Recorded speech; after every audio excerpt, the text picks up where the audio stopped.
Hi, this is Tracy. Thanks for being here. Please like and subscribe. It really helps the channel. So there's a thing that happens to very good artists that just doesn't happen to merely competent ones.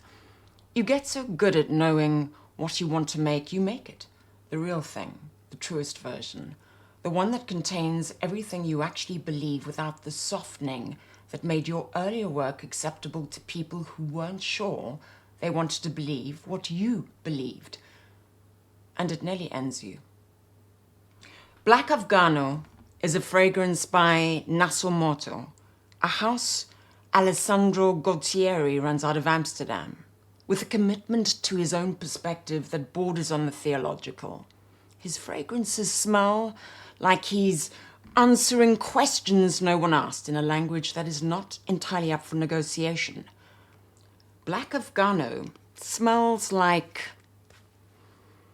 hashish and incense and wood smoke and something that makes you feel you've walked into a room where consequential decisions are being made by people who know exactly what they're doing and are not going to explain themselves to you. It is not, by any reasonable assessment, for everyone. When it came out, it was so intensely itself that it split the niche fragrance community into two camps of roughly equal passion. The people who said, this is one of the most important fragrances made in the last 20 years, and the people who said, this cannot be worn by a human person in any social situation I can think of. Both camps were, in their own way, correct. So let me spray Black Afgano on my skin.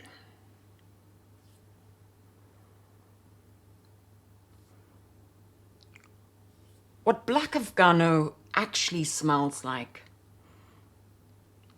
it's resinous, it's a smoky darkness that opens without apology.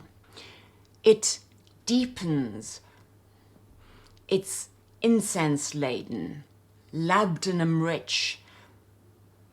It moves into something that feels structural rather than decorative. It feels like load-bearing architecture. The base is a wood accord, so dense it might as well be a decision. At no point does this fragrance say, don't worry, it gets lighter, because it does not get lighter. This is the fragrance, the whole fragrance, all of it, all of the time. The niche perfumery market in the mid-2000s was building a vocabulary for exactly this kind of work. Fragrances that operated outside the conventional terms of wearability, that asked the wearer to come to them rather than meeting the wearer halfway. Nasomatto was one of those houses constructing that vocabulary, and Black Afgano was the sentence that made the argument most clearly. The commercial logic of perfumery, even niche perfumery, is about scale.